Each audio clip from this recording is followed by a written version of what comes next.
Daniel House, you can start your clock and take the overs and over-unders. I think I'm taking the under. I don't know. Can you bet on yourself? Okay. All right. So put me in as under. First of all, thanks for being here. It's a tremendous day for our program. National Signing Day is always really exciting, especially the way college football is now. Some value it more than others. We had one of our biggest celebrations this morning with our donors, our boosters, our alumni, our supporters over there at Huntington Bank Stadium, which was a heck of a turnout. We will always celebrate this day, and we'll celebrate it massively, like we always do. And we've got a lot of Gophers to get to talk about. So that's what the day's about. It's hard to be able to put 100% of your attention into something, especially in 2023, 2024. But 100% of our attention right now will be spent on these recruits and signees as our players right now are getting ready to go through a walkthrough. So I say 100%. That's my 100% right now on this as we continue to get ready for our Quick Lane Bowl as we head out to Detroit. So I'll start with just talking a few things about the notes that we have, just broad-based about this whole recruiting class. So we signed 25 new Gophers. I'm sure you're very aware of that. 15 states represented. Every offense and defensive position is represented. 15 mid-year enrollees, which is incredible and also important for our development of 2024. 20 high school prospects. We said from day one we're always going to be a high school developmental program and then use the portal to fill in those pieces, especially when you start getting to the spring with the depth challenges you have if people leave you later. I think that's critical to understand. And that was the issue that we kind of felt with last year that we need to be better at and be way more productive at. But our NIL and what we've been able to do is 10X, 12X, whatever you want to say, from where we were last year. And Diggytown Athletes is just doing an amazing job, and I can't thank them enough for all that they're doing for our own student athletes and the retention pod, but also as we kind of go out there and recruiting. 5 transfers that are immediately eligible and will help our team this fall. We've had 4 players in the All-American Bowl coming up. That's a record for our staff, well represented by the players that will be playing in it. You had Coy, you had Brett Carroll, you had Riley, and you had Roy. Those are the 4 guys that will be playing in that bowl game. It was formerly the Army All-American Bowl game. People probably they changed the name on that and the sponsorship, but I think people know what I'm talking about with that. So that's most ever. We've had 6 in the past 2 years playing that bowl game, which I think is incredible for everyone to understand where we are in recruiting. We had the top player in 3 different states. We had the top player in the state of Minnesota. To us, most important is taking care of our own state, homegrown talent. 2, the number 1 player in the state of Wisconsin. Take a lot of pride in that, especially with our rivalry. That was huge for us. And then the number 1 player in North Dakota, which you all know with Riley Sunrum. So 3 players in the top 2, 4, 7 rankings, Coy, Roy, and Riley. And then the highest ranked player of our staff that we've ever signed was Coy. That was a huge get for us, which you all understand the recruitment process that he went through, especially towards the end. And then 2 of the top 5 all-time Gophers ever signed was Coy and Roy in this class, top 5 of all time, which I think, as we said this 6-7 years ago, this is where we wanted to get to. This is not an end-all, be-all, but this is exactly what we said we wanted to do. Keep in-state talent, keep the top players in the state, especially out of the top 10 who are coming to be Gophers. It's the most we've had and the most consistent we've been. Really excited about that. So with that said, I'm going to go through each player. We're going to talk just a little bit about each kid, and then I'll take questions from all of you. But C.A. Bangura, he's a running back from Ohio University. He was the 2021 Freshman Player of the Year in the Mid-American Conference. I have a ton of respect for the Mid-American Conference, playing in it, being a head coach in it. And then, he was all MAC last year. And bringing that type of physicality. He's longer. He's got long arms. I mean, he's close to 6 foot. Played a lot of football already and showed that he could be a one-cut downhill threat in the run game. Ran for 1,982 yards and 22 touchdowns over the last 2 years. Led Ohio in rushing. And, it's great when you go into people's houses. So Jollof rice and oxtail, Grandma, when we walk in, that's exactly what you have for us. Not only that, when you leave, she's got a whole to-go bag for you, too, and a to-go plate. And I can't thank her enough because you walked in, she's decked out in her Ohio gear, which is fine. But now we got to get her decked out in that Gopher gear as he made the change over to us. So he is a running back from the DMV and actually goes to the rival high school of Muhammad Ibrahim. So as we talk about where guys are from and how important that is to us. Next up, a lot of you know who this young man is, and he's actually on the plane here right now, which is great.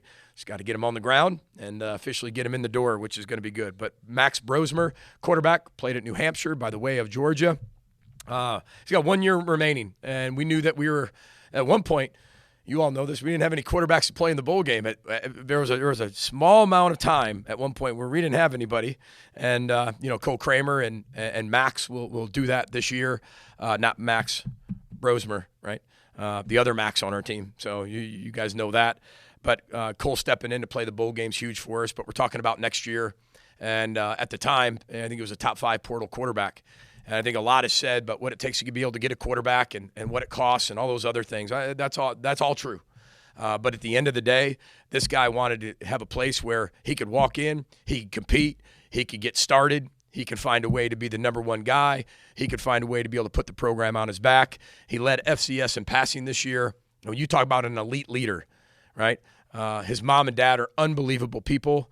They also like wine, which is great. But they're unbelievable people.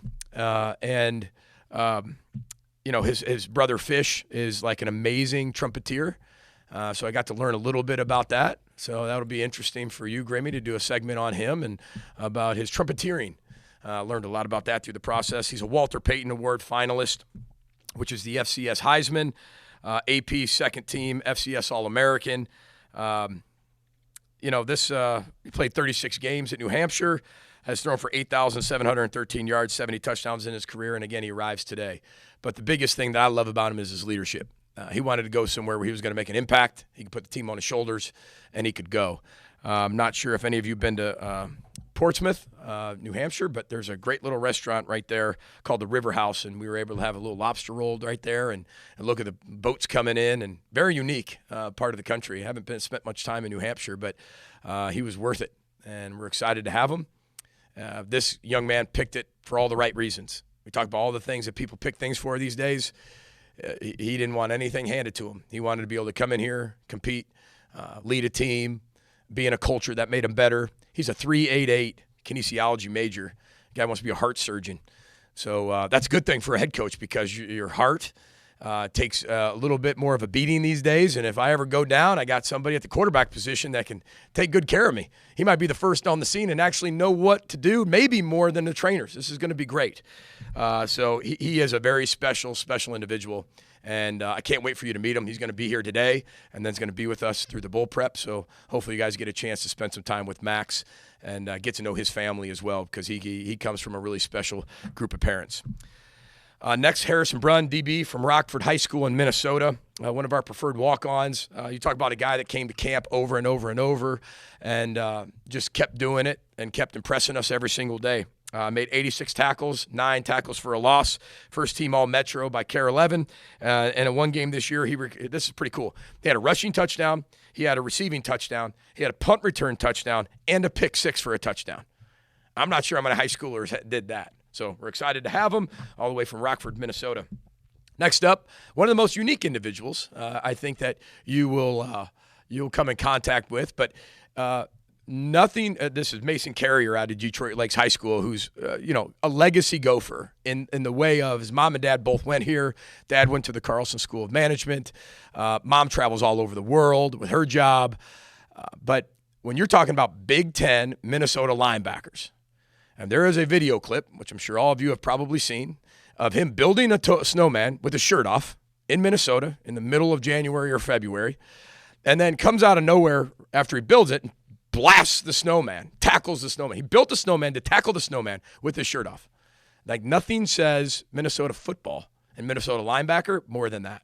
And this guy is the ultimate competitor. He's just scored his 1,000th point in basketball. He's going after all types of records.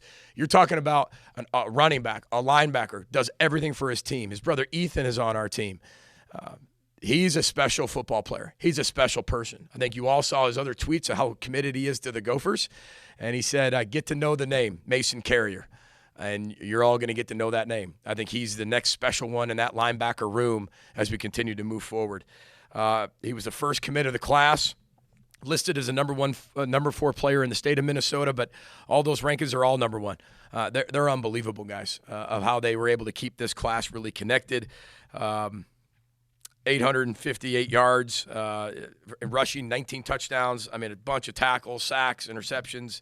You wouldn't expect anything less from just an overall elite high school student athlete that can't wait to get here. But he's going to finish some things up in his sports and then find a way to get out here. So once we hit the summer. Next up, one of our All-Americans, Brett Carroll, offensive line from Kansas. And, he's a number 3 overall player in the state of Kansas. One of our 4 All-Americans playing in that bowl game. He's the reigning heavyweight champion in the state of Kansas in wrestling. I love the wrestling background, especially with people that have to do with contact constantly. And offensive line, that's what you have to deal with. He's a shot put champion as well. So you're talking about a guy who's going to be a state champion in wrestling, state champion in track. These are winners. These are winners coming into this program. And as you continue to go, you were a winner before you became a winner, and these guys are winners. And really excited to have Brett and his family come out here and join us from Kansas. Next up, Logan Fife, quarterback from Fresno State, by the way of Tracy, California. He's got 2 years remaining. He was 3-3, I think, as a starter at Fresno when he went into the game. He's a dual threat type quarterback. He's really good, really elusive, good with the second play. He's a really accurate passer. He's an unbelievable teammate. You talk about going into the portal and bringing somebody in here in full transparency and showing them what we have coming in and what the expectations are. He bit at that opportunity. He couldn't wait to be here, couldn't wait to get in there and start competing. Played 24 career games there. That's a lot of experience to bring in. We wanted to revamp that entire room, the running back room. Besides Darius, besides JoJo, we wanted to revamp. Same thing with that quarterback room. And I think we accomplished that. So really excited about having his family out here. They just joined us last weekend, which was great to have them here too. And the weather's helped. Just telling you, I think we got 40-some degrees here in Minnesota. I mean, December's almost done. And we're almost through winter, everybody. We're getting closer. It's great when you tell that to California people. So next up, Mike Gerald from Houston, Texas, Morton Ranch High School down there in Texas. He's a defensive back. But in high school, he did everything to help his team. He took he was quarterback, he was DB, he was everything. And they might not have the wins and losses that they wanted or the wins they wanted, but he was so selfless. We saw him play, and we're like, this guy is special. He's got special movement skills. He's a special competitor. He's so athletic. He can do everything. He was responsible for 19 of his team's touchdowns, almost 2,000 all-purpose yards. We saw him at a satellite camp. So you talk about the benefit of having satellite camps. Mike's a great example of that. And then you always love when the head coach gets to go out because whether grandmas or parents are cooking, and I tell you, his grandma makes the best honey bun cakes ever. So there's a little NIL shout out to grandma. Next up, from Iona Prep High School, Coach Spags out there, who's a very close coach to our program, and Coach Nick Monroe over there in New York. Jalen Hicks, defensive line. He's trained in jiu-jitsu. And if you know anything about jiu-jitsu, it's pretty combative. A lot of it's on the ground. And you talk about a defensive line being involved in the muck and the dirt and the filth of that O-line, D-line, and getting dirty. He's really twitchy. He's really explosive. Loves Marvel Comics, huge Marvel comic person. And his mother, Anne Marie, is a fantastic woman.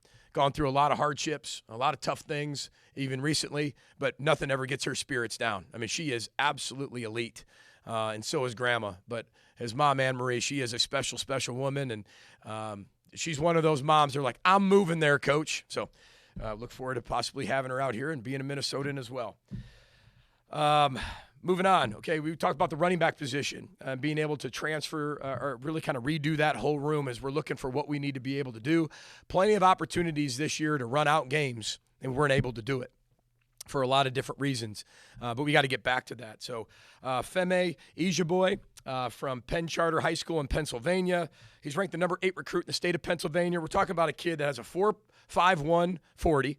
He's got a 39-inch vertical.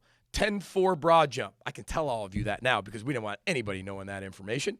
Not that that's not out there, but those are real numbers, like real numbers. And when you're talking about, he's 198 pounds right now. He looks like he's been playing in the Big Ten for a while. So the maturity of his body, the maturity of his skills is there. His brother plays semi-pro soccer. He committed to us at Fogo de Chao. And it was interesting because when I said, listen, to commit, you got to turn that thing green. You can't be having it red. So turn that over green. We'll celebrate with a ton of meat, and we'll celebrate with you committing. But that's got to be green. And he flipped it over to green, and we're all good. And committed at Fogo, which was pretty cool. He ran a 10.89 100-meter dash in track. And thank goodness for Fogo de Chao. It's been good to us in recruiting over the past. I think people feel really comfortable there. Whatever that juice is they have, the milk / juice / strawberry combination, you all know what I'm talking about, where people have hundreds of glasses of it. If you're juiceless, you're useless. If you're juiceful, you're useful. And that's what Fogo is about. So 968 yards rushing, 10 touchdowns in 9 games this year. Moving on. Don't worry, Daniel. I'm keeping the under. Julian Johnson, tight end, Wabansie Valley High School out there in Aurora, Illinois, right by Sugar Grove, Illinois, where I'm from. Actually lived in Aurora for a long time growing up. Wabansie Valley High School, number 14th ranked recruit in the state of Illinois. Really long, really twitchy, a really good tight end. Played defensive end as well, played both sides of the ball. Mom, Trine, is a school administrator, which is incredible. And then Dad, Brian, is the assistant AD at North Central College, who just played in the national championship. Football family. We're going to be recruiting his brothers here coming up, too. I can say that because they're not in high school, nor are they prospective student athletes yet at this point. But as another brother, too, that plays at NIU, and Jonah and Jacob, we're coming for you. So it's going to be a lot of fun as we keep going into the future. But we're really excited about Julian Johnson joining our football team. Next up, again, that quarterback position, our high school recruit. We usually only take one high school recruit, and it's a big one, literally a big one. 6'6", 230-pound Drake Lindsay from Fayetteville High School in Arkansas. What originally got us interested about Drake was he had a connection to Minnesota. His grandfather played for Bud Grant here with the Minnesota Vikings. And, it was interesting. I was in Eden Prairie the other day, and Mike Grant and I took a picture, and I sent it to JD because JD, tells stories just like I'm sure his dad did back in the day, and you pass that down to generation, and they're very close with the Grant family and still show gratefulness to this day through Mike, what Bud did for his dad. And that just shows the legacy Bud Grant left that affects Minnesota Gopher football recruiting to this day. And that's legacy. That's an impact. Where somebody, or again, who's our NFL representative as the head coach many years ago, could have that impact on the Minnesota Golden Gophers. That's what our community is all about. So we're really excited about that. Now, the only thing we were a little worried about is everybody was Razorbacks. Everybody. Dad, grandpa, sister is a basketball player at Arkansas right now. And JD, his dad, used to get on the phone all the time. And, JD now talks just like this. And JD would get on the phone, coach. That's how he says coach. And I'd be like, JD, can you change your shirt? Oh, well, why? Like, it's a Razorback. You're talking to me. I'm a Gopher. Can you please just rest my mind and put that away? And he's like, Coach, you do realize my daughter plays at Arkansas. I am a Razorback. My dad was a Razorback. And I'm like, all right, you can keep whatever shirt on. Just make sure you change it. So then I got his wife, Brooke, in the room. I'm like, could you get him a new shirt? And he changed his shirt. I give him credit. He put that block M on. 13-0 state champ. I think that says it all. I got a chance to watch the state championship with his dad. And I've never watched an entire game, let alone the state championship, against their rival, right, in Little Rock with a parent. And it gave me a whole new outlook on what a parent goes through as a quarterback dad. The highs, the lows. We talk situational football. He's asked me what I would do in this situation. I was like, well, what would I do and what Andy would do? Probably two different things. So let's call Andy. Let's get me involved, and we'll go from there. And it was pretty cool. And to watch the emotion, because it came down to the last play. And you could just see this exhale of a family's anxiety, pride, just come pouring out. And like it was a relief. Think about it. 13-0, player of the year of the state of Arkansas, 6'6", 230. All that weight comes down to that last drive. But he is very talented. How talented? 91 touchdowns, 7 picks in the last 2 years. That's pretty good. With close to a 70% completion percentage. He was the MVP of the state title game. Threw for almost 4,000 yards just this season alone. He was named the Max Preps Arkansas Player of the Year. He's up for the Gatorade Player of the Year. His dad, JD, who I got a chance to introduce you to through me, through his accent, which you'll all know who JD is the number one real estate agent broker in the state of Arkansas. Again, sister Lauren plays at Arkansas. Mom, Amy, is an unbelievable person. You can tell where he gets his heart, and it is from Amy. She's an amazing person. And then Coach Casey's done an elite job down there. And it was fun. You know, you have to wait till everybody's been dismissed to actually see everybody. But it was fun to be a part of that celebration when everybody was dismissed. That was kind of cool. You felt like you were part of the team. That was a special day for us that I'll remember forever. So really excited about having Drake here from Fayetteville, Arkansas. Next up, Sam Macy from Chanhassen High School in Minnesota, state champion. You know, Sam is a kid that came to camp over and over and over, and we told him what he needed to do. He kept working on it and eventually offered him. He's a two-sport athlete, plays baseball as well, but a state champion, 13-0, knows how to win, loves the state of Minnesota, dreamed of being a Gopher since he was a kid. And, again, another person that had come to camp to earn a scholarship. So that's how important those camps are. I say that to parents all the time. Some people believe me, some people don't. Those camps and those live evaluations truly matter, so make sure you continue to do that. Next up, Sam Adu, defensive back from Archbishop Spenick in high school in New York. Coached by Coach O.D. Miss Lisa is amazing at that school, helping out the young people in every area of their life. He only played football a couple years. That's what makes him so attractive to us. Coach Monroe has so many connections out there in the New York area, but he has a really, really high ceiling. Talk about an athlete. I mean, he is really smooth, really long. The weight room's going to do him some good. Our nutrition plan's going to do him some good. But he had double-digit Power 5 offers. He made 50 tackles, 19 PBUs, and did not allow a touchdown in the whole year. And that's pretty good when you're talking about who's coming in at corner and / safety. He can do both. Jayante McMillan, defensive back, transfer from TCU by the way of Atlanta, Georgia. Played 4 years at TCU. Actually played in the national championship game. Have somebody with national championship CFP experience coming to play for us. He's got 2 years left. He has position flexibility. He can play corner. He can play nickel. He can play safety. But he played in 32 games at TCU. And I think this is really, really key to add some of that depth to that corner, that nickel room, and even the safety room as we continue to do that. We were lacking some depth there this year, as well as linebacker, as well as running back. And you can see how that affects you over time as you go through a season. All right, next up, Corey Parrish, defensive back from Esco High School in Minnesota. Number one player in the state of Minnesota. Danny Collins did an unbelievable job recruiting and building a relationship 2 years ago with this young man. Got a chance to go to one of his high school games. It's amazing. The kid's so good. He picks balls off left and right. I mean, the defense scored all the points. It was like 21-0, and he already had 2 of them, I think it was, and he's running down the sideline, and he just points at you. That was pretty cool. I thought that was unique. We'd like him to keep his eyes on the goal line and go ahead and finish +3 through the goal line. But if you're going to point at me, I'll take it, especially if you're going to stay committed to us. That even made it better because that could be in a rub in your face. I'm going somewhere else, or, hey, I'm staying to you. You just don't know which one it was. Obviously, it was stay with you, so we're fired up. This one, obviously, is well documented about his recruiting battle towards the end. And I think some things kind of get blown out of proportion at times, and some people say they have this, and they really don't. This was very real. And it came down to the last minute with this young man.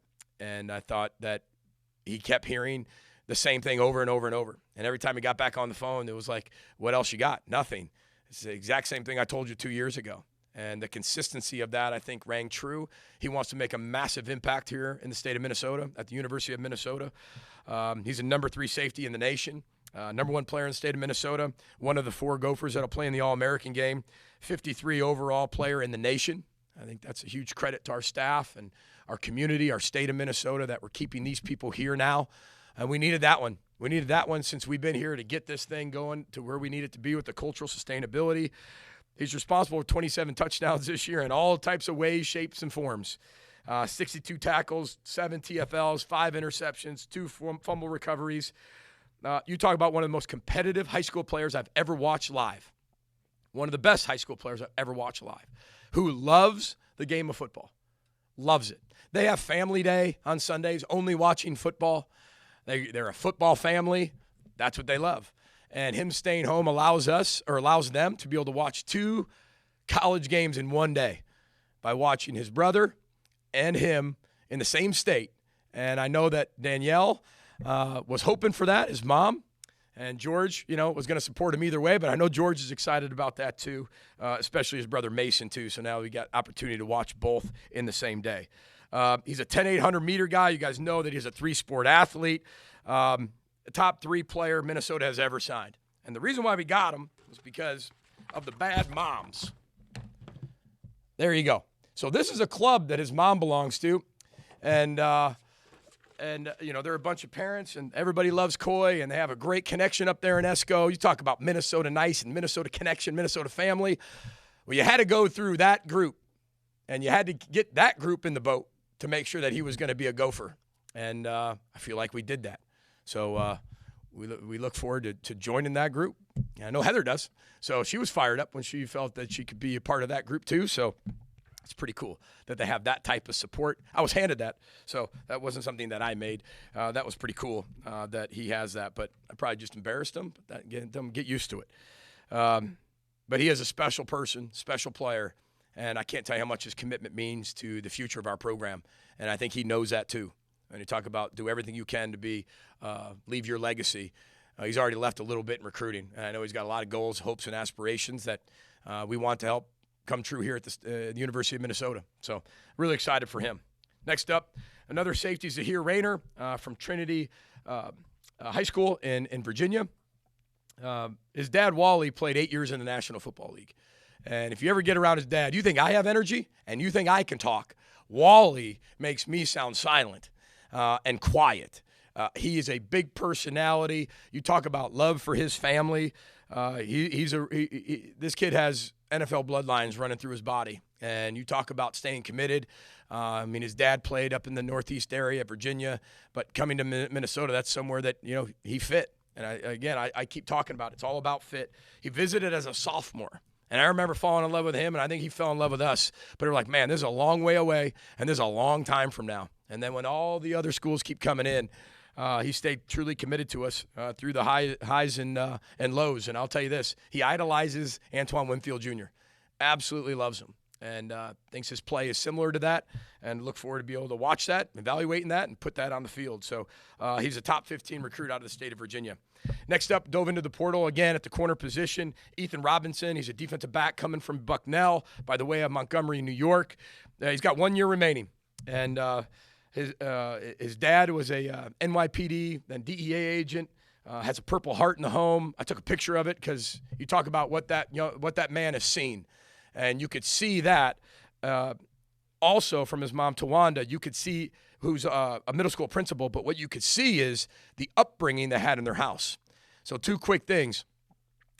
He's in my office. He wants to commit. And his dad's like, Mr. Robinson says, you want to commit? Ethan's like, absolutely. He's like, all right, take your phone out. I'm like, what's he going to? Usually this is me. I have to walk them through this. Not with Mr. Robinson. He says, take your phone out. Text whoever who is going to go see the next day and then midweek. He goes, tell him you're not coming. He's like, I'm sitting there going, should I be uncomfortable? I'm just sitting there watching this. I'm an observer. And he says, text him, tell him you're not coming. Okay? Show Coach Fleck. He shows me, I'm like, great. At some point you're like, do I really believe this or do I not believe this, right? You're sitting there because you're constantly paranoid. He's like, all right, sit back down, son. You know where we're going this weekend? He goes, yep. We're going that place, aren't we? He goes, yep. He goes, not anymore. Text that team too. If you're committed, text them right now. Show Coach Fleck. And I'm sitting there going, my goodness, this is awesome. This is fantastic. This is usually me having to walk people through how they say they're not coming. Whose feelings are you going to hurt? I'm like, what about my feelings? Anyway, long story short, he texts him, shows me, sits back down, boom, done. That is the type of family he comes from. And you talk about structure, right? Tawanda's sitting in my office. And she looks at him before he sends these text messages. And she looks over at him, and she's like, and she's ignoring me. She's having a complete conversation with her son, and she is awesome. You talk about an unbelievable woman, awesome. And she's got a very, very cool sense of humor, which at the time I kind of know but don't know. And she looks over at her son. She's like, Ethan, are you sure? Are you sure?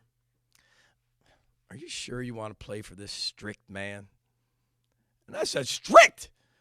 we're talking structure. She starts laughing. She's like, I know it's structure. I just had to test them. So pretty amazing. You hear all these things in your office, and you're like, okay, all right, cool. But I loved how they got him to be able to say, okay, this is your decision. And if you want that, there's no messing around. And if that's what you really want, then say it, but you're going to have action following it. You talk about parents, being parents. He's got unbelievable parents. Oh, yeah. Oh, he's a really good football player, too. Coach George helps all the DBs out there. He does a great job with that. He played for Coach Spags as well at Iona in high school, where Nick Monroe has a lot of connections. Talk about how great of a recruiter Coach Monroe is. He played in 31 career games and had 154 tackles. So you talk about an immediate impact player. Feel really good about where he is in his development and his college career coming into play a year. So really excited about him and his family joining us. Next up, Nathan Roy from Wisconsin. And you talk about, the number one player in the state of Wisconsin. We start talking offensive lineman. I don't think you have to really kind of think about what that picture looks like. I think we can all have some type of perception of what that looks like in our minds. He is exactly that. Again, one of 4 Gophers in the All-American game. He's a consensus 4-star, 5th highest ranked player Minnesota has ever signed. And, again, we have 2 of those 5 in this class alone, which, again, I think shows where we're heading. Mom Summer is a higher-up in Kroger and loves horses. She's a member of the All-American Quarter Horse Congress, which I found out a lot about when I was in the home. Things I never even knew about. The only thing I know about the horses right now is what Yellowstone teaches me. And that's about it. So it was amazing to kind of dive into what that was because I didn't grow up around horses. But you talk about he's already got that all-American blood in him. And, nothing by coincidence. So his brother Benjamin plays at UCLA. And this is where he's at in his mind. We FaceTime him this morning. He's got a sweatshirt on. And guess what sweatshirt he has on? UCLA. I'm like, out of all days to get on with the head football coach, you're supporting your brother. And I get it. But he's, oh, yeah, I forgot. That's him. Like, hey, it doesn't matter. Like, he's not trying to impress anybody. He just woke up, threw a sweatshirt on, and said, hey, here we go. So the good thing is get to play against each other here coming up this year, which will be kind of fun for the Roy family. I know that. So Mo Sane, defensive line, Eden Prairie High School in Minnesota. Top 5 player in the state of Minnesota. 38 tackles, 9 tackles for losses, 3 sacks this year. First team All-State by the AP. Great basketball player. And you can see him when he practices. I mean, this guy is wide shoulder. He's got a body like Boye Mafe did when he came out. Very similar body type. Coached by Mike Grant, which we already talked about the Grant family and the impact they've had on the state of Minnesota, let alone the Gophers or the Vikings. Mike Grant making huge impacts at Eden Prairie High School and follows the lineage of Cole Kramer, Carter Coughlin, Blake Cashman, and guys we've had from EP in our program already. So I want to thank Coach Titus as well because I know he was really close to him in the recruiting process. Next up, Simon Seidel from Hill Murray High School right here in Minnesota. We're the state of hockey, right? Well, he's an elite hockey player, and if you can move that well on skates, you're going to move that well with your feet at corner. He was one of our first commits, did a great job keeping this class together, especially in state. Coach Reeves does an elite job. I worked with Coach Reeves back at Northern Illinois together, and Coach Reeves does a great job at Hill Murray. And we're excited about having one of his players help lead the team for the first conference title in almost 20 years. But he's been locked in since March, and he was the glue to the class really early and late. But he does play hockey, everybody, so that's a good thing. I know everybody just gave him a tip of the cap because he does play hockey and lives in the state of Minnesota. So next up, Jacob Simpson, tight end from Johnston High School in Iowa. Long, athletic, incredible ball skills. I think when you start to see the tight ends we're recruiting right now, the Pierce Walshes of the world that can really run, stretch the field. They're tough. They can block. He fits that mold. Jamison Gears, same way. Nick Callerup, big physical tight end. But Jacob's got that athleticism. He runs like a wideout, catches like a wideout, blocks like an O-lineman, and he's tough. He's a number 1 tight end in the state of Iowa. Number 5 player in the state of Iowa. Mom Becky, Dad AJ invited me to dinner, but it was a different dinner. It was FaceTime. So we met at the high school, but this is another time. This is the first time I've ever had dinner with a family on FaceTime, propped up next to the burgers, and had a great time. I mean, we literally talked for 30, 40 minutes and had dinner together at their kitchen table, which is very important to them, and did it on FaceTime. It was before all the visits and all that other stuff, and you talk about real conversation. It was like I was truly there, which I appreciate from them, and he committed on FaceTime.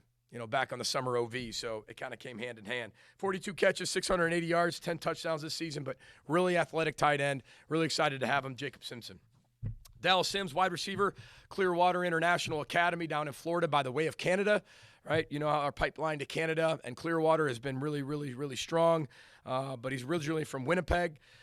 Great connection with Clearwater, as I said before. Same school as Rylan Kelly, who's getting better for us every single day. Had back-to-back 100-yard receiving games this season, and again, we got a chance to see him and absolutely loved him, and I can't wait for him to be here very soon. Jalen Smith, wide receiver from Mankato West High School in Minnesota. I think one of the sleepers of the class. Probably got under-recruited, and we liked it that way. We truly did, because when you watch him, you're like, yep, he has it. And I'm saying what the it's, you can tell. When you watch the Corey Davises of the world, you watch the Rashad Batemans of the world, you watch the Tyler Johnsons of the world, watch the Daniel Jacksons of the world. They have it, and you can see it. Now, there's a lot to develop, but you can see it. Jalen has that. Very, very smooth player, very confident. He's a 10-8 in track. He can really run. He can jump. He's really athletic. Minnesota All-Star game at U.S. Bank Stadium, but he's smooth. We loved him at camp, and I think this guy, he had 557 yards receiving, but that's not going to transfer over to what he does here. Sometimes you don't get to control a lot of those things at the high school level, but here you get to make that type of impact. And, when you're good enough, we'll get you the ball. And I tell you, he had a great camp, and really glad he's joining the program at wideout. Next up, Riley Smiley Sunrum. This guy never stops smiling. He's from Kindred High School there in North Dakota, the #1 player in the state of North Dakota again on our defensive line. Again, one of 4 Gophers playing in the All-American game. He was offered at our camp in 2022. He's the first in discus. He's the second in shot. He won state title in football. He's going after all types of state titles this year. Parents do an elite job. Jennifer and Ryan are incredible people. Talk about them investing in our program early, never wavering. It says a lot. You talk about difference. So dad is an active drinker in Dinkytown athletes with Duck Duck beer, active. And then not only that, what I think is really unique in the world of NIL, and I can say this, right, Garrett, with Riley, what he does for Dinkytown. I can say that? Yeah, okay, just making sure. So, most people are taking from Dinkytown. He donates to Dinkytown. How cool is that? He gives to the NIL collective as a family. You talk about a role reversal, that's the type of kid you're getting. One of the most selfless families and people you will ever meet. We're honored to have the Sunrum family a part of our culture. Next up, Jaden Wright, running back, Bishop McNamara High School in Illinois. Same high school as Chris Altman Bell. 3-sport athlete. This guy has heavy hands. He's got big, strong, heavy hands like a running back should have. He is really fast. He's really tough. He's really strong. He's been committed since day one, kept his commitment. He made 52 tackles on defense. Unbelievable kid. Uncle played football at NIU. Mom is a director of a Montessori school. And you talk about a kid who's going to be here immediately. So Feme and him will join us here in the next few weeks. And you look at adding that with Darius. You add that to JoJo. You get all those guys in that room. You got CA joining us right away. That room, especially for spring ball in the offseason, gets turned around really quickly. Really love where we're at the running back position. And maybe didn't feel that way a few weeks ago in terms of the depth-wise, but I think we did a good job of addressing those issues. So that's our class for 2024. Really excited about sharing it with you, as you can probably imagine. Love the stories. Love these types of things because this is what it's all about. It's fun, sharing some of the stories that you have and giving you an inside look, a little bit of their lives and the recruiting process. And I take a lot of pride in, and it should be. It's a celebration of them. It's a celebration of our team, and it's a celebration of their journey in the process. So hope I didn't embarrass anybody too much, but get used to it. We're going to have a lot of fun. So with that, we'll open up for questions. PJ, when you look at Coy, you talked about the consistency in your message, but there's also an importance to differentiate yourself and stand out. How did you try to convey that to them? Well, I think that, when you're talking to high school student athletes, and we have a stance on a lot of different things that we do and how we do it. We've been consistent with that. But I think it's the whole package for him, understanding what he can do and how that can help impact him when he's here, the NIL, when he is here, the difference he'll be able to make in our community. And we're talking about leaving a legacy, not only as a player, but as a person. And I think people like that have opportunities to do other things, which are incredibly attractive and rightfully so. You have to have your purpose and your mission bigger than whatever's being offered to you. And I think that was really key for Coy. I think it takes a while for young people at 18 years old to get there, and especially when it comes in like a tidal wave. You can expect it. You can talk about it. You can say it's coming. You can do all of that. But when it hits you, I think it really challenges the depth and the core of who you are. Because I think that, we talk about this all the time. 90% of all the things we want to happen in our lives, it presents itself. And then when you're presented with it, how bad do you really want it then? Right? And not only that, what are you going to do with it? And I think Coy's a great example of taking it and running with it and finding out this is exactly where you want to be with the people you want to be with, despite who comes in. And we were very transparent through the whole conversations. We kept our communication very live. If he ever said I needed a little time to think, we gave him that time.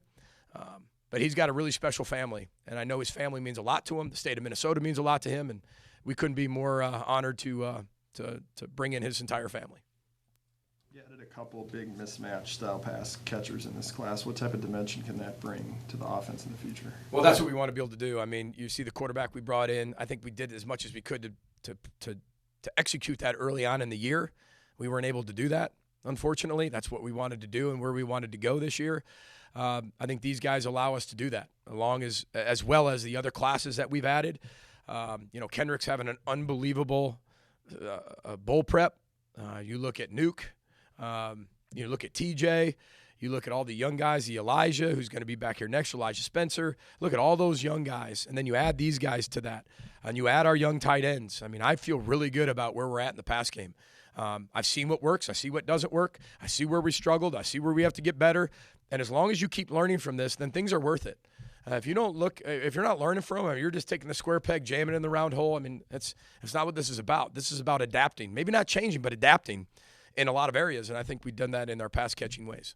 Brought in a lot of experience at the quarterback with Brosmer and Logan as well. How big is that for the development of Drake Lindsey, too? It's huge, and Drake knows that. Everybody's going to have an opportunity to compete. That's not the issue.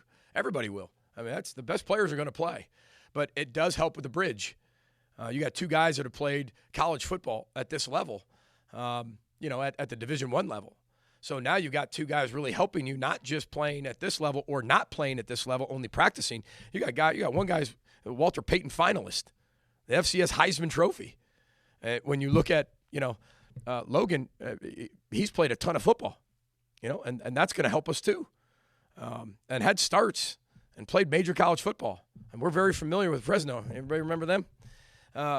So it's going to benefit him tremendously. And he's mature enough to understand that. And you don't look at it he doesn't look at it as a bad thing. You're the best one, you'll play. But it helps him with that bridge and that maturity right away to jump in right now in a few weeks and get moving.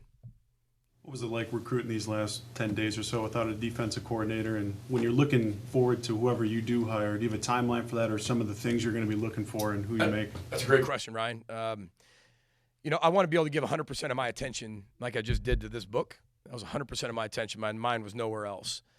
For me to be able to put 100% of my attention right now into the hire, I'd be shortchanging our team, our staff, our players, the state of Minnesota. I have an obligation to make sure that I do my due diligence and not spottingly. There's a lot going on right now. We have bowl prep. We got the transfer portal. We got NIL fundraising. We've got obviously signing day. We got all these things going on. And oh, yeah, by the way, you got to go make an important, really, really massive hire. So I've told our team, I said, be patient. It's going to be a little while. I'd like to be able to have that done in the first week of January because this is about getting to see people face-to-face. Again, I owe it to our team to do the due diligence necessary to find them the best leader of the defense. And our staff has been incredibly supportive of that. They've walked hand in hand with me throughout the entire process of this, and now we'll start that process once we get done with our bowl game. Because right now, 100% of my attention needs to be focused on our players playing their best game they possibly can for the Quick Lane Bowl in Detroit. And I'm not saying I'm not thinking about it at times, but I'm not ready to make that full commitment into it where I can get the best player or best person and the best leader and the best coach and coordinator for the state of Minnesota. And that's what we're going to look forward to. So I'd like to be able to have that done in the first week of January at some piece around that convention time. But right now, like I said, it's in the back of my mind. But right now, the attention's our football team. The three linemen. Play. One, because of an injury, won't play. But, I think anytime that you have an opportunity to have those type of skillful players, they obviously have an opportunity to go in and play. But that's not guaranteed either. We're going from high school to Big Ten football. That's very difficult. You could see even with somebody like Greg Johnson, who was the same way, played but didn't play a ton. He was ready to play, but next year he's going to be way more ready to play than this year. So we'll take them one by one, who's ready, who's not, and make the best decisions for Minnesota, and then in parallel make the best decision for the young people that are coming in here. That's best for their career as well. You talked about revamping the running back room after what you saw this year with just the injuries and that, and still having Newbin and Taylor coming back. How important was that for you, and what is your outlook on that room in general? I'm excited about that room. I told you the stats. I told you the speed. I told you the athleticism and the twitch and the explosion. Those two freshmen coming early matter. That matters. Because one of those two, both of them, will have to play this year somehow, some way. Right? CA coming over from Ohio, we're expecting him to play. Darius, expect him to play. JoJo, expect him to play. You all know the running back. This isn't like the one running back in that room anymore. As you can see, throughout the entire country, rarely, and in the NFL, does a running back start the beginning of the year and ends at the end of the year. You don't see that. So you have to have incredible depth. We didn't have as much depth as we needed this year. And, again, everything from the result standpoint of the 2023 season is my responsibility to get changed. It's my responsibility to happen. It's my responsibility to respond to it. And that's what we're going to do. Following up on Ryan's question, what are the attributes you're looking for in a DC? Well, I think just in general, incredible leader, great presence, really intelligent, great connector of people. Because that's the thing. I mean, I've got 3 staff members in there that are all good. I think they're all signed for the following year. So this isn't like bringing an entire staff and starting over. I mean, we've got incredible recruiters, incredible coaches, but you're looking for that presence in front of the room, that leader in front of the room, that's going to be able to add to what we do. This isn't about wholesale change, philosophical belief system. Like, we're not going to necessarily do that. We're going to find somebody that's very similar to us, but also can add a lot of value that can make our defense better. There's a lot of things at the end of the day you have to evaluate why we're 60th in the country on defense and what that comes down to when we're normally not, and then present that to the next coordinator of what we need to change, and that's got to fit on his end and that's got to fit on my end. But to go back to day one, no matter what, it's fit. It's got to fit, and that's why I involve my staff. That's why, to answer Ryan's question, I'm going to do my due diligence. I involve my staff because it's about the connection of the room too. Not some dictatorship. That's not what this is. This is we all work together. Player, coach, player. We're all one. And the number one thing that connects a locker room, a staff, is gratitude. And we're going to find somebody really grateful to being here, that wants to be here, that puts Minnesota at the highest branch and the highest level. And that's what Minnesota deserves, and that's what we're going to go find. You've seen a lot of different things on the recruiting trail in the last 3 weeks. Some things have gone your way, some things haven't. Yeah. So now that you've been so immersed in this recruiting, if you could change one thing about recruiting right now, what would it be? Just one? I don't know if I'm qualified for just one. I would say I answered this earlier, so I'll just stay consistent. I mean, somebody asked me if I'm up for an August signing day. I said, absolutely. They said, would you move up the calendar a little bit where the signing day would also match the portal? Absolutely. I think what's really hard right now, and I get it, but it's really difficult when you have a second period of portal to really form your team of exactly what it's going to be. Because I know what I've been hurt by and I've been affected by and what this team has been affected by, and it's the second one. Because after that, if you're not able to buy them, right, then you can't replace them, right? And that's hard. Because then you have to rely on what? Youth. And that's exactly where we were this year. And I told you, I've been the worst coach in America. Some people think I'm somewhat good at some years. Like, the one thing that makes me a really good coach, we got really good players, right? And period. And if we're not, then we're probably youthful, inexperienced. We're banged up. We don't have a ton of depth. That's when I'm not necessarily a great coach. I've seen it all. And our players know it's a player's game. And so we've got to do everything we possibly can to retain our players. There's 3 buckets, right? The NIL buckets. And it's like, remember Bozo buckets? You got to get to 6, right? But that thing was the bounciest, right? I had Bozo buckets. I was waiting to go on that Bozo show. I was waiting. I was really waiting for my call. I don't know how I'd ever get a call, but we had our own buckets in our house. True story. And I think my mom still has them in her basement, right? My mom collects things and sends them to me for gifts from my past. But there are 3 buckets. There's the retention bucket that you have to retain your players. There's a high school recruiting bucket that you better be able to when guys get here, you better connect them to a collective, right? And then third thing is the transfer portal bucket. And they all deserve to be full. And whatever how big your bucket is determines what your roster pretty much look like in the fall. Because we have no idea what our team's actually going to truly look like come July 1. That's unique. That's the difference. And I'm not complaining. You asked me a specific question what I would possibly change because we benefit off the portal. I think everything's great. But there's a lot of things that as we go through this for the first time, second time, third time, I mean, the data's there. Listen to the people that are going through it constantly on a day-to-day basis, and I think we can make it better, right? Not say throw it out, just let's make it better. I practiced the grand prize game too as a kid. There you go. But what's it been like to try to prepare for this bowl game while you're spinning all these other plates? It's unique. Some practices you're there, some practices you're not.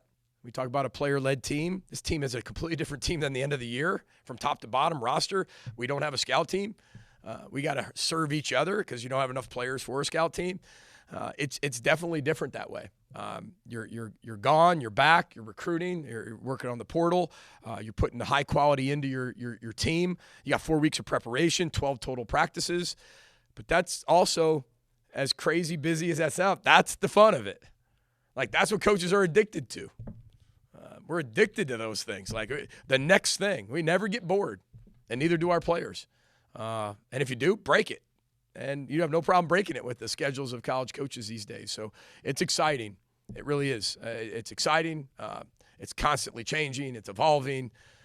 But our players have done a really good job preparing for this bowl game. And got to go out there and play a really good Bowling Green team who finds ways to win, who's very efficient on offense. Scott does a great job of changing up game to game to game. And I don't mean to compare him to this, but like similar to what Jeff Brom always used to do.